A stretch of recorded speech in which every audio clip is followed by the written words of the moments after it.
This is a Jericho Fusion guitar that I ordered last summer. I feel like I've been waiting a year for it. The universe and two major corporations conspired to try to keep this from me. At least that's what it feels like. I'll tell you the story of what happened, what I had to go through to get this guitar. You'll see the unboxing. You'll see me play it a little bit and give a review of this beautiful instrument on this week's episode of Heavy Metal Philosophy. Welcome, metalheads. I'm the host of Heavy Metal Philosophy and writer for Metal Digest, John Barbas. Thank you so much for joining me once again this week. It's story time.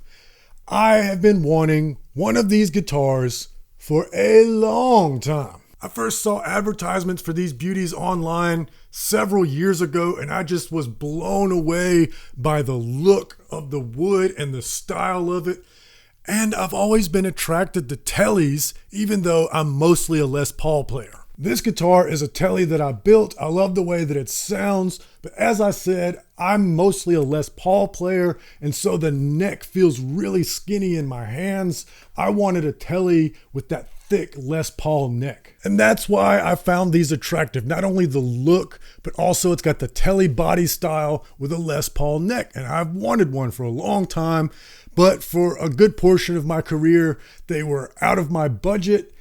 And I just, you can't go to the store and buy one of these. I can't lay my hands on one to see what it's going to feel like before I buy it. Well, last year in the summertime, I can't remember if it was June or July, I saw them online like I always do because the algorithm knows your boy loves these guitars and wants one.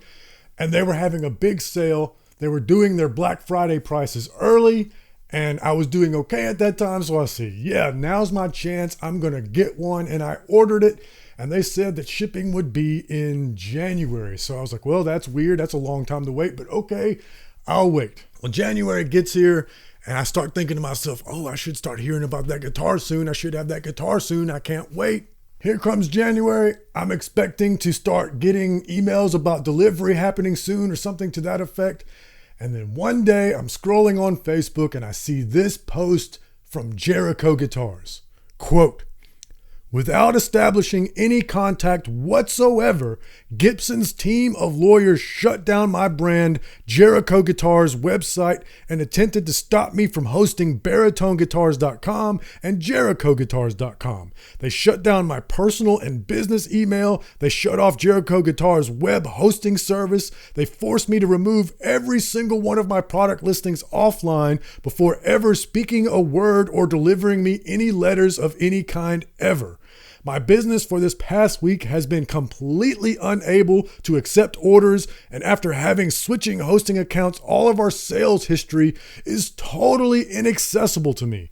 Days later, I found out it was Gibson Guitars. This is a company I once looked up to who is actually responsible for deleting the schedule to my kids' gymnastics games over a shape, and then had the nerve to 1 week later demand I give them receipts for my sales, as if they can just harass and intimidate other brands into taking what they want. I own BaritoneGuitars.com, Baritone-Guitars.com, and the brand Jericho Guitars. I will not be scared into handing over my property. I had to hear from my customers and a lawyer in some cubicle at a hosting company that my account for DomesticTonewood.com and ModernBaritone.com were suspended over an allegation without instruction or explanation. This is a developing situation. Signed, Dave Musselman, CEO and President of Jericho Guitars, LLC. Now, this is the part that really worried me. Again, in the quote, it said, my business for this past week has been completely unable to accept orders, and after having switching hosting accounts, all of our sales history is totally inaccessible to me, which means my sales history was inaccessible to him. I went into panic mode. Oh shit, this dude has no document that I ever gave him money to buy this guitar. Now, as you can imagine, the comments on this post were exploding because obviously I wasn't the only person to buy a guitar prior to this happening, and everybody's worried because the company doesn't have an established record that we actually bought guitars from them, that they have our money, what guitar we even ordered, and everybody's asking what happened, how can we help, how can you reassure me that my guitar is good? And much to Jericho's credit, Dave was in the comments responding to everybody. He responded to my comment, and I asked him about my order, and he said, you don't have anything to worry about, which on the one hand was reassuring, but on the other, just saying don't worry didn't really make me not worry. You know, you need to also show me a screenshot of the guitar or of a receipt or you know, your agenda, anything that would have made me feel better than just saying, don't worry. But he at least responded. Now, I still don't know exactly what happened. Gibson has a history of being a litigious company, and I don't know how much fault Jericho has. You know, some of their shapes are similar, but I don't really understand that because a lot of guitar companies' shapes are similar. This is an LTD. What does it look like you? A Les Paul? It's a Les Paul. So what's the difference between Jericho having a similar shape and this company having a similar shape? I don't know. Furthermore, Gibson has already lost court cases where they've sued companies over shapes before, so I don't know what the legal precedent is. And even with that in mind, I don't know how that they can go to a web hosting service and terminate somebody else's account without some sort of legal documentation. I don't really know what happened. I don't know how Jericho settled with Gibson. I don't know how they got their website back, but they eventually did get their website back. And I assume that means they must have gotten their sales history back because I was contacted about my guitar via email. And while in this video, especially during the review portion of the guitar itself, I'm going to sing the praises of Jericho guitars. This is one of a few knocks I do have on them. I was super relieved to get an email from them asking me about my order, asking me if I wanted it in standard, baritone, etc.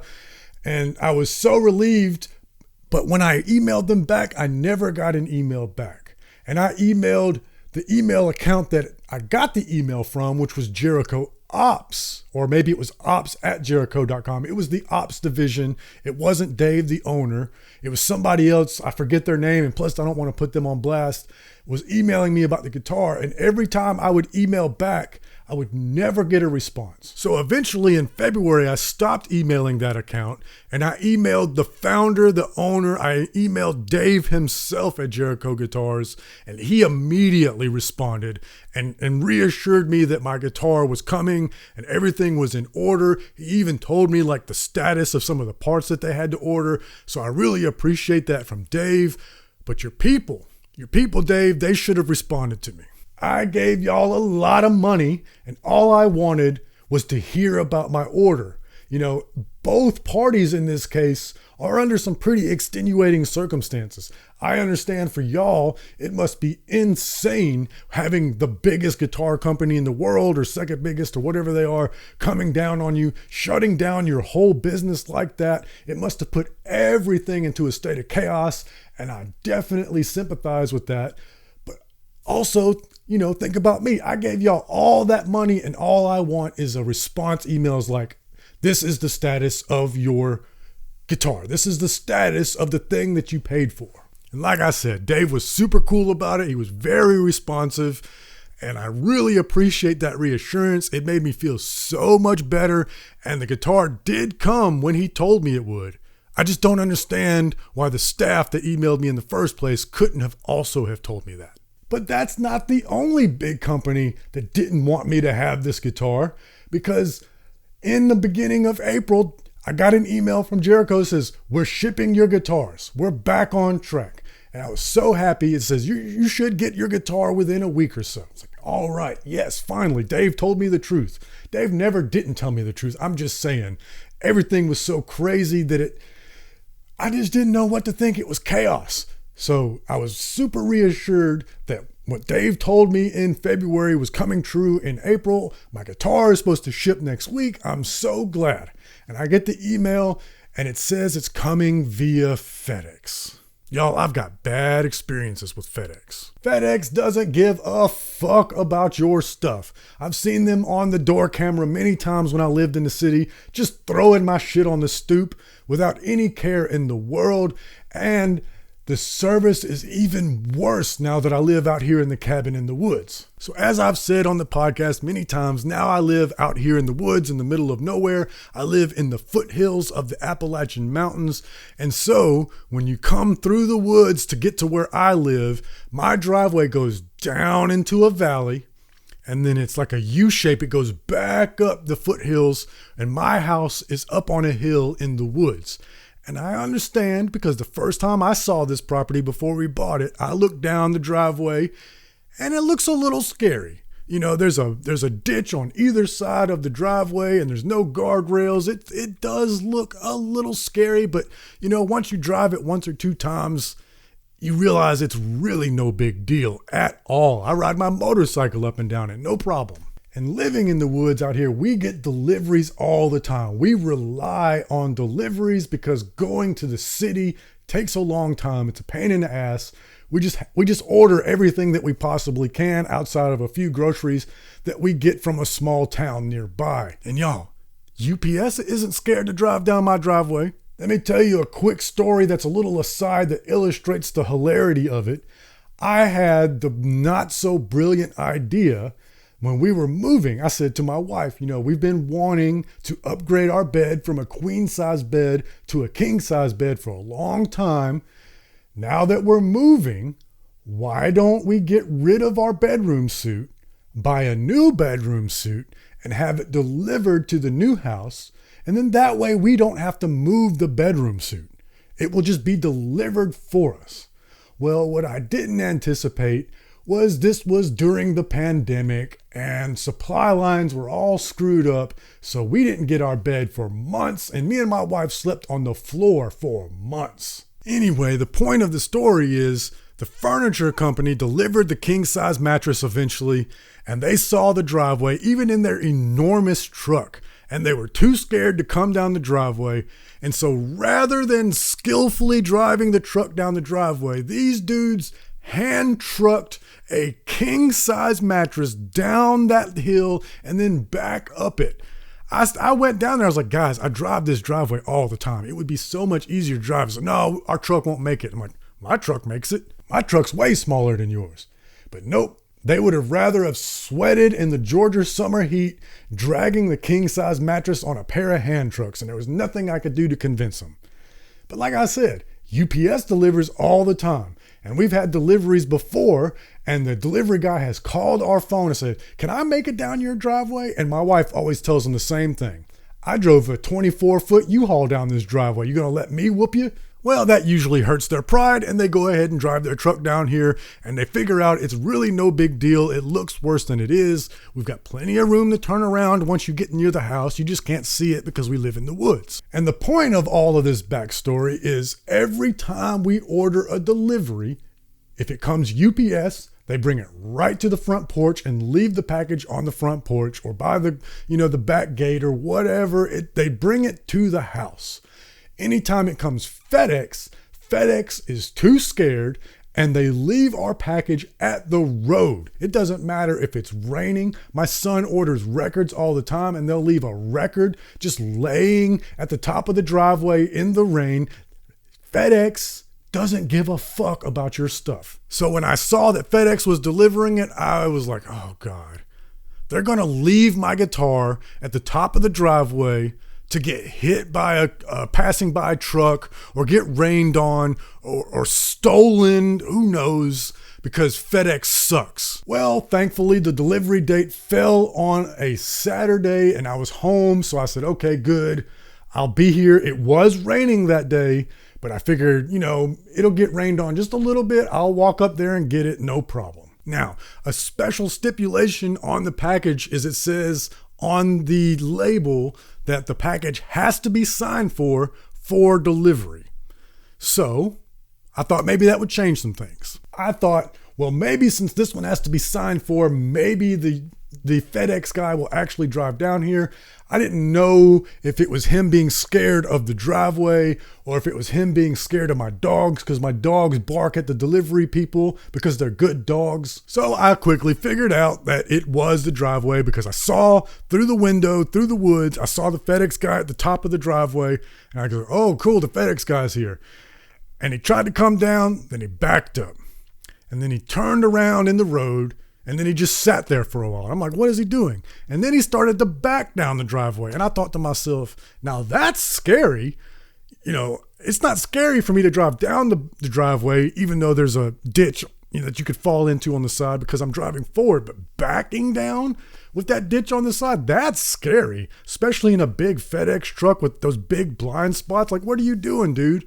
And he made it down a little bit, but he was too scared to come up, and he drove back up to the top of the driveway, and I just saw him sitting there. Oh, and also, I'm going through a debilitating bout of sciatica right now. I can barely walk, but, you know, it's my guitar, so I hobbled my crippled ass up the driveway to go talk to the guy, and I went up through his door window, and I says, hey, man, you can drive straight down my driveway. It's no problem. And he says, well, it says here on your label not to come down the driveway because there's nowhere to turn around. And I says, there's plenty of places to turn around. It's my driveway. I drive down it all the time. I turn around, I come back up it. The UPS guy comes down all the time. It's no problem. I got a place on the right. I got a place on the left. You can back up and turn around into either one. Y'all, you're not going to believe what he told me next. This dude told me, he says, well, I've already put in the system that nobody was home, and I don't know if I can even deliver it to you now. Dude, what? First of all, what?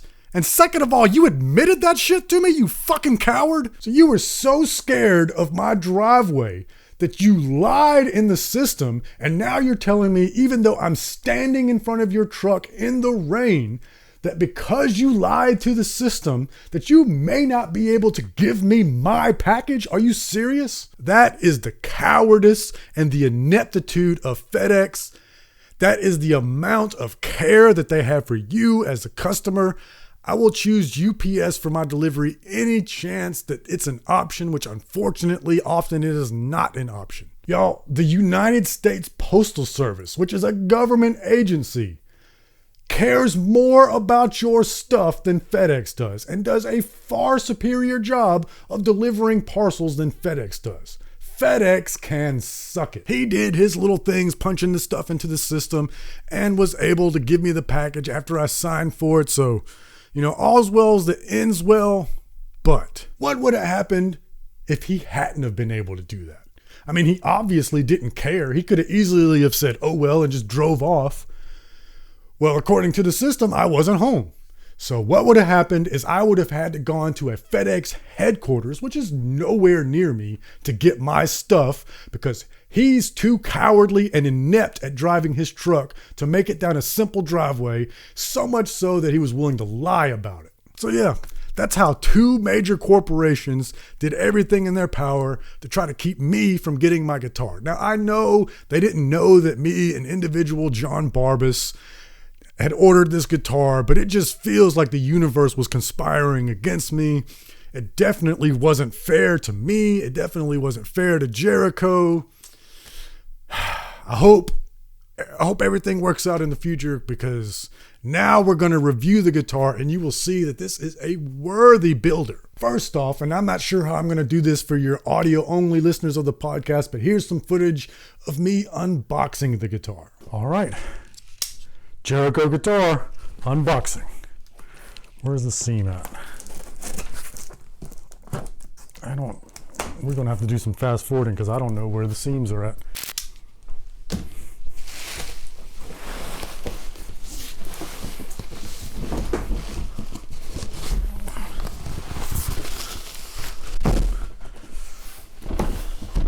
All right, that's good packaging.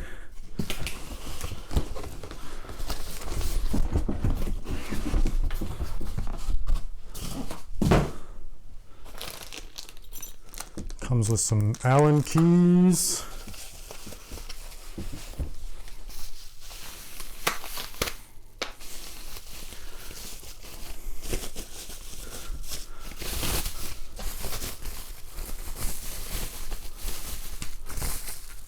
Oh, I'm liking what I'm seeing so far.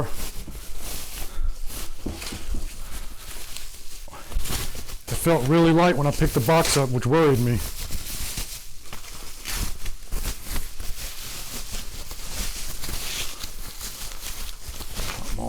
baby.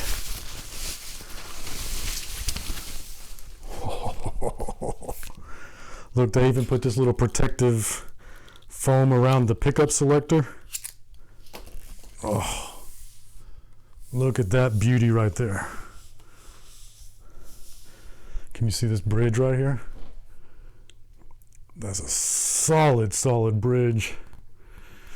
Beautiful walnut. This is the Jericho Fusion Telly version. I love this big access plate on the back.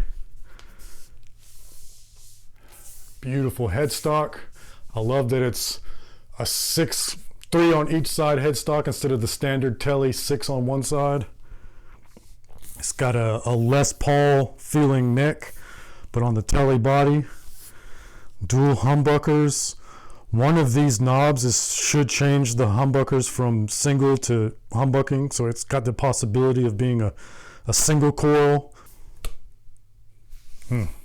I just am absolutely in love with this thing. I've always loved the Telly style, and I love the wood, just the natural look of this wood, the density of it. It's so resonant.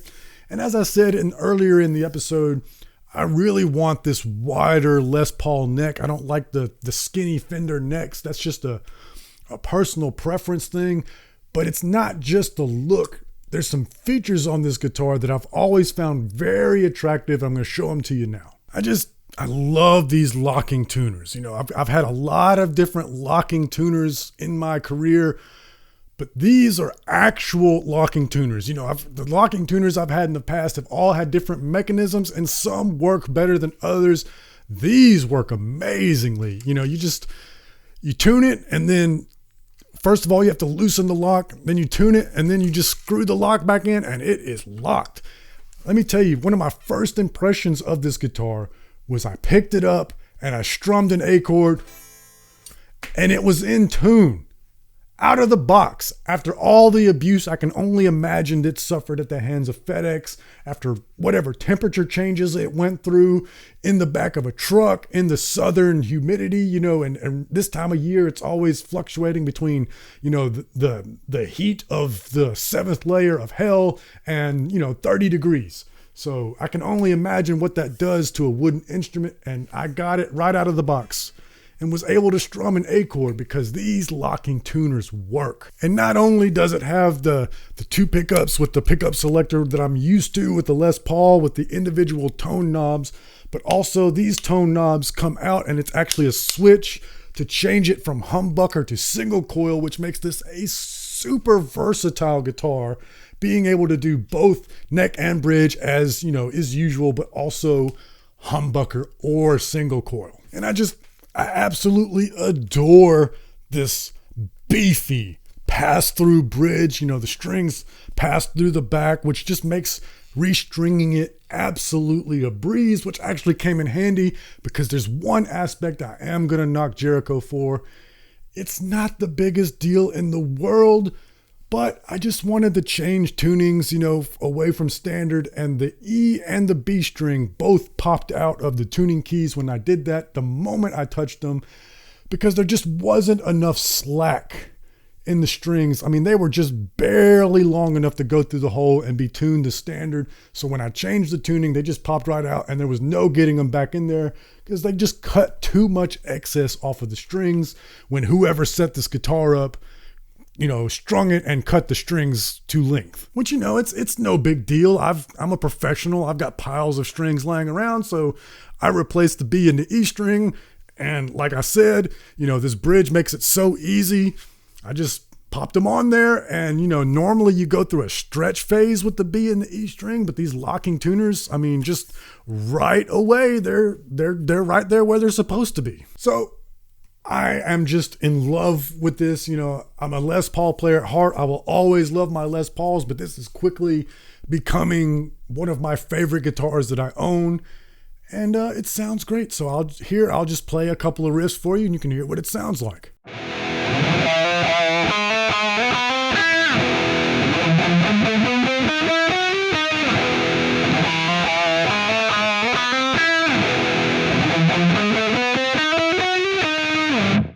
what it sounds like clean.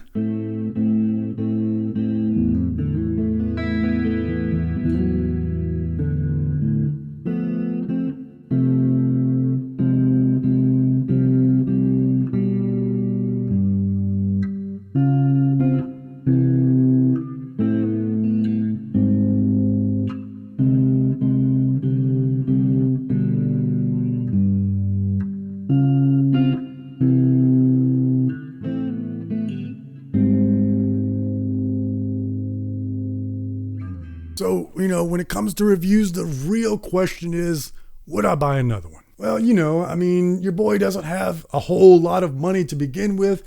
And, I've got too many guitars. I didn't need this guitar. I just wanted it. So I'm not going to be buying any new guitars anytime soon. However, I would buy another Jericho guitar because I am so impressed with the quality of this build. Look at the neck. You can barely see where it attaches to the body. There's just barely, it looks like one piece of wood. The build quality on this is so nice. Every edge, like when you buy a guitar from Guitar Center, even a really high-end guitar, it feels manufactured because it is. They're all done on CNC machines and they're all assembled, thousands at a time. This one was built, by hand by somebody at a small company, and it just feels like craftsmanship. I love the way this feels. And so if I do need another guitar, I'm thinking I should probably get a 7-string one day. I will definitely consider Jericho in the future. I hope that, they learn their lesson, whatever it takes to deal with the crap that they had to deal with. And I would love it if they would use somebody else other than FedEx. I highly recommend if you order from Jericho that you take the day off, whatever day it's supposed to be delivered, because FedEx can't be trusted. So yeah, I would buy another one. I would like a baritone, and they specialize in making baritones. But, like I said, I don't have a lot of money. I built this telly before I bought that Jericho, and now I don't need 2 tellies, so I might buy a baritone neck and retrofit this one that I built into a baritone. We'll see how good that works out. If I suck at it and make a terrible guitar, maybe I'll buy a Jericho baritone. I do still need a 7-string. I don't own a 7-string, so maybe one day I'll get another Jericho. I definitely don't want to buy Gibson anymore. Don't get me wrong, this right here is one of my prized possessions. This is a 1979 Gibson Les Paul Custom. It is one of my favorite guitars that I own. Just an absolutely gorgeous instrument. I've recorded several albums with this instrument. The sound is so thick and warm. I absolutely love it. Like I said, it's one of my prized possessions, but I just don't want to buy any more from Gibson. They've changed. I've had this guitar for over a decade, and they've since raised the prices by an extraordinary amount across the board on their whole product line, which as a consequence has made the price of Gibson guitars on the used market also go way the hell up. And for them to be so litigious and to go after smaller American companies like that, I find that shitty, and I don't want to support that sort of behavior. And here's another Gibson Les Paul that I own. This is a studio model. It's a great guitar. I'm never going to say anything bad about the quality of the guitars. These are my favorite feeling instruments, and they sound exactly the way I want them to sound, but that behavior, I can't get down with that. I understand protecting your IP. I really do. Companies can't just let other companies blatantly rip off their designs, but guitars just have standard shapes. They do. And look at this headstock. That's definitely not a Gibson headstock, So I don't know where you draw the line, but surely y'all can come to some sort of agreement without completely shutting down their website with no warning and almost screwing over all of their customers. That's just, I can't support that kind of behavior. So yeah, I probably will never buy a Gibson again. Definitely not new. Maybe, if I ever get that Swamp Ash Les Paul that I've always wanted, I might buy one used from an individual person. definitely not new. I'm going to go with Jericho guitars. I'm so impressed with this build. Highly recommend. And really, this will be the final thing that makes my decision. If I ever do order another one, if the ordering process is this difficult again, if when I email them, they don't reply to my emails, that's going to be a huge knock on them. But as far as the build quality, as far as the sound, you can't beat this guitar. Can't beat it. So for build quality, I'm going to give them an A+. For sound, I'm going to give them an A+. For feel and aesthetics, A+. Customer service, I can't give you an A+ because your staff didn't respond to emails. I'm going to give you a bonus point because I know that the whole Gibson debacle wasn't your fault, and I know that some of the supply chain issues, every business is dealing with that, and I super appreciate the owner and the CEO directly speaking to me. That made me feel so much better. But I gotta dock you for whoever else works for you not responding to my emails. That would have solved a lot of my worries. So I'm gonna go customer service. I'm gonna give you a B-. Really, it should be like a C or a D, but given the extenuating circumstances, I kind of understand. And, maybe me being so happy with the guitar at the end of the day, maybe that's sort of biasing me a little bit. But overall, I recommend Jericho guitars. If you're in the market for one, definitely look at their website. And please let me know how your experience ordering one is. Oh, and by the way, this is not sponsored. They didn't ask me to review this. This is completely 100% my opinion. But Dave, if you do want somebody to shout out your guitars, holler at your boy because I'll gladly do it. I absolutely stand by the product at the end of the day. I would gladly represent this brand. So holler at your boy. But most importantly, read philosophy, listen to metal. I love you.